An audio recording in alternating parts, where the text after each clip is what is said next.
这是史上最难的面试，考生刚拿到试卷就傻眼了，因为整张卷子都是空的，所有人都一头雾水，却又不敢声张，因为就在刚刚考官宣布了3条规则：不准把自己的试卷弄脏，不准和考官或者保安说话，考试结束前不准离开这个房间，违反上述任意一条就会被取消资格。同时，这场面试的问题只有一个，答案同样也只有一个。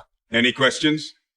众人都不敢作声，因为刚刚才说过不准和考官交流。见无人应答，他便开启了倒计时，考试时间为80分钟。说完就转身离开了。望着眼前空无一字的试卷，大家都陷入了迷茫。面试的题目究竟是什么？看来想要拿到这个年薪500万的职位并不容易。就在这时，一个黑发女人终于按耐不住了。她认为公司应该是想让他们写一份职业报告，可她刚一动笔，旁边的保安就走了过来，接着她就被毫不留情地赶了出去。后果如何就不得而知了，因为她违反了第1条规则，弄脏了试卷。其他人见到这一幕后，连忙放下了手中的笔。没想到写字也算弄脏试卷，那这该如何作答？就在众人毫无头绪时，一名叫小白的男人却笑了起来。他表示考官只说了3条禁止做的事，意思就是说只要不违反那3条规则，其他的什么事情都可以做，比如起身站起来，又比如在这里打拳。果然一旁的保安在他做完这些事情后并未做出什么反应，看到有人带头，其他考生也渐渐地放松了下来，纷纷开始思考起来试卷为何是空白的。一个长发妹认为或许是需要用某种特殊的方法，上面的字才会显现出来，比如光线。其他人也都表示认同，因为现在也只能走一步看一步了，当务之急是要赶紧把面试的题目找出来。于是大家便开始做起了实验，他们将试卷对照着光源仔细看去，但并未发现上面有什么变化。这时一旁的小黑突然想到，或许要用特殊的光线才行，比如 X 光、紫外线、红外线之类的，可房间里根本就没有相关的设备。不过好在人多主意也就多。就在其他人一筹莫展之际，一旁的金发妹表示，这么大的一家公司，房间里一定会有应急灯，说不定就是某种特殊的光线。他们果断地敲碎了这里的灯光，当一切都归于黑暗之后，果然下一秒应急灯就亮了起来，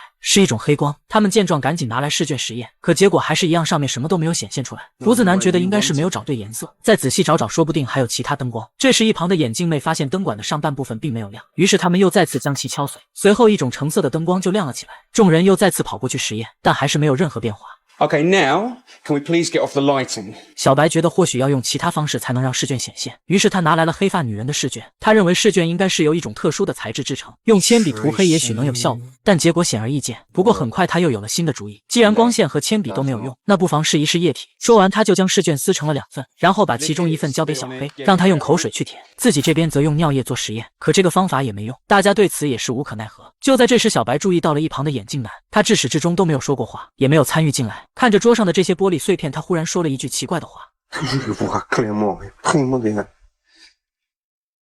：“See clearly is all.” 其实这里他已经把看清试卷的方法说了出来，只是所有人都被眼前的事实蒙蔽了双眼，没有明白他这句话的含义，索性也就不再理会他。就在这时，一直很少说话的胡子男提出了自己的见解，他认为这并不是一场面试，而是上层的一场游戏而已。他们开出500万年薪将大家吸引过来，就是为了看我们像猴一样的表演。但一旁的眼镜妹却不同意他的看法，他了解过这家公司，他们的上层不会做这么无聊的事。10年前突然爆发了一种罕见的疾病，成千上万的人在煎熬中慢慢死去，正是这家公司成功研制出了抑制病毒的药物，让死亡率在6个月内直接减半。其他人当然知道10年前的那场灾难，却不知道造出药物的竟然是这家公司。如今他们致力于研究长寿。80 minutes to determine the next 80 years of your lives.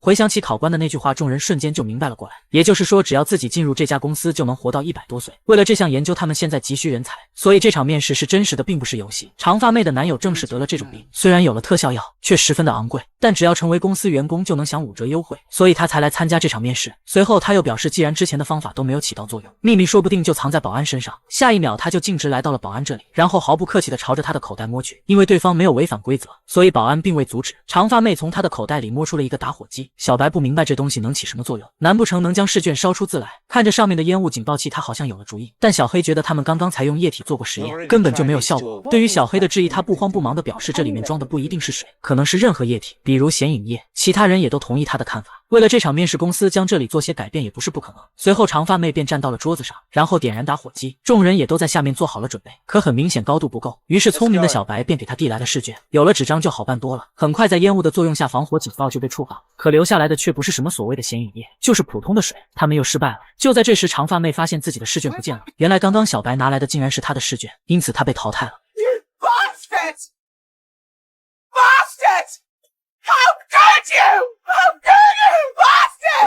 其他人看到这一幕都不由得一惊，尤其是小黑。说好的大家先一起合作把问题找出来，如今他却突然反水被刺长发妹，实在是让人感到恶心。他本想冲上去教训这个家伙，却无意间触发了灯光的声控系统。正是这个举动为之后金发妹赢得面试创造了条件，但一切都还没有结束。为了淘汰更多的人，小白又引导无辜的眼镜男撕掉了自己的试卷，没想到对方还真的上榜。就这样，又一名考生被保安赶了出去。面对刚刚的这一幕，其他人都没有上前阻止，因为小白这样做也为自己减少了一个竞争对手。And then there were 5. Bastard doesn't do you justice. You said we should cooperate until we discover the question. 小白则不紧不慢地解释道：“说到底，我们这些人都是对手，是竞争关系。想要赢得面试，就得多动脑子。你们应该感谢我把人数减少了，大家的胜算又增加了。”小黑再也忍不下去了，胜算增加了又如何？我们现在连问题是什么都还没有搞清楚。他直接上去一拳打晕了对方。然后又将其五花大绑起来，免得这个家伙又被刺大家。但随后他又仔细一想，不如直接将其推出门外淘汰掉。就在这时，金发妹连忙上前阻止，表示考官所说的规则是要自愿离开才算，将他推出去并不是他自愿选择的，说不定到时候连你们也会受到牵连。听到这里，小黑也觉得对方说的有道理，便打算用弄脏试卷的方法将小白淘汰掉，却没想到他竟在这时醒了过来。但他醒来后的第一件事并不是责怪，而是表示自己需要吃药了。原来他也患有那种罕见的疾病，普通的药每隔1小时就必须要吃一次，只有这家公司的特效药才能彻底治疗，所以他才会来这里面试。可小黑却觉得这个家伙是在撒谎，没办法，小白只能表示只要他帮自己拿药，自己就主动退出。听他这么一说，小黑当然同意。可随后他搜遍了这个家伙全身的口袋，也没有找到药。Fuck, it's one of you taking it. One of you fucking taking it. This isn't funny. You know what happens when you don't take suppressants? Unconsciousness, convulsions, shock, coma, then death. If you start to convulse, we'll know you're telling the truth. Then we'll gladly help you. 看到对方彻底晕厥了过去，众人这才放下心来。就在这时，很少说话的胡子男突然开始发话，他很早就开始怀疑眼镜妹是公司派来的内奸，不然为何会如此了解这家公司？随后他就趁对方不注意将其绑了起来，然后开始严刑逼供，这是他的强项，因为他是个退伍军人。原来眼镜妹本就是这家公司的员工，这次是来参加升职考试的，却不知为何公司会把自己和来应聘的新人安排在一起。但胡子男还是觉得他没有说出实情来，这些信息没有丝毫的价值，他们需要的是这场面试的题目。眼镜妹表示她也不知道。愤怒之下，胡子男拿来试卷，然后当着对方的面用它划伤了自己的手指。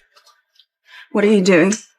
What has to be done within the time remaining? 紧接着就毫不犹豫地割向了他的大腿。小黑见状想要上前阻止，却被对方一肘就撂倒在地，随后又摘掉了他的眼镜。I told you everything I know! Please stop! She's telling the truth.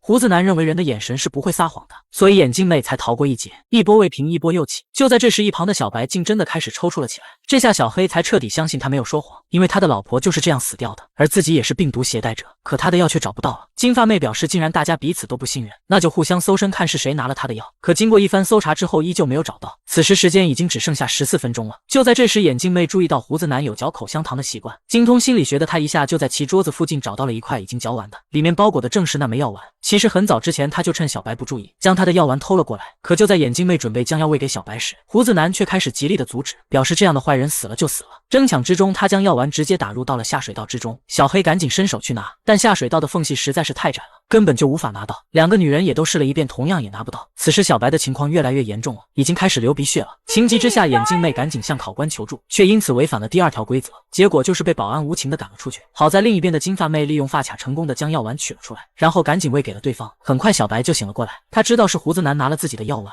眼看着时间就只剩下10分钟了，可题目却还没有找出来。如今想要赢得这场面试，就只剩下一个方法了，那就是淘汰掉其他所有的人。于是小白便将目光转向了保安的配枪，一旁的小黑也瞬间明白了他的想法。You wouldn't dare. 下一秒，两人便同时冲了过去。不过还是身强体壮的小黑略胜一筹，先一步拿到了手枪，其他人瞬间就害怕了。这下他掌握了主动权。 You're not going to shoot me. I didn't take it to shoot you. I took it to stop you from using it on us. 却没想到小白很快就冷静了下来，他觉得小黑根本就不敢扣动扳机，看到对方如此畏畏缩缩，他便更加大胆起来。 Don't. 原来这把枪竟然需要指纹才能射击。争抢之中，他用铅笔扎伤对方，然后成功的拿到了手枪。胡子男也想上去抢夺，却一下就被对方击倒在地。这下主动权又到了小白手中，他可就没有小黑那么善良了。随后这个家伙利用保安的指纹要挟其余3人，让他们自己退出面试。没办法，在众生平等武器面前，他们只能答应。首先第一个走出去的是胡子男，然后是金发妹。小黑瞬间就明白了对方的意思。 Lights out!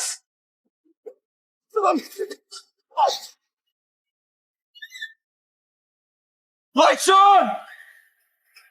不过最终他还是倒在了小白的枪下，而另一边的金发妹其实也并未真的离开，一只脚还站在里面。就在这时，闹钟响起，一切都结束了。小白以为自己就是赢家，便对着考官表示我就是你们要找的员工。谁知这时保安却走了过来，并把自己的手表拿给他看。原来考试时间还并未到，那个眼镜男在临走时故意将闹钟调快了几分钟，而这里所发生的一切考官都尽收眼底，因此小白被淘汰了。就在这时，一旁的金发妹看到地上的眼镜，突然想起了眼镜男所说的话，要看清现实。随后她便拿起眼镜以及一块玻璃，来到了试卷这里。经过放大之后，果然就在上面找到了一行字，上面写着问题，而至始至终考官就只提过一个问题。Any questions? No.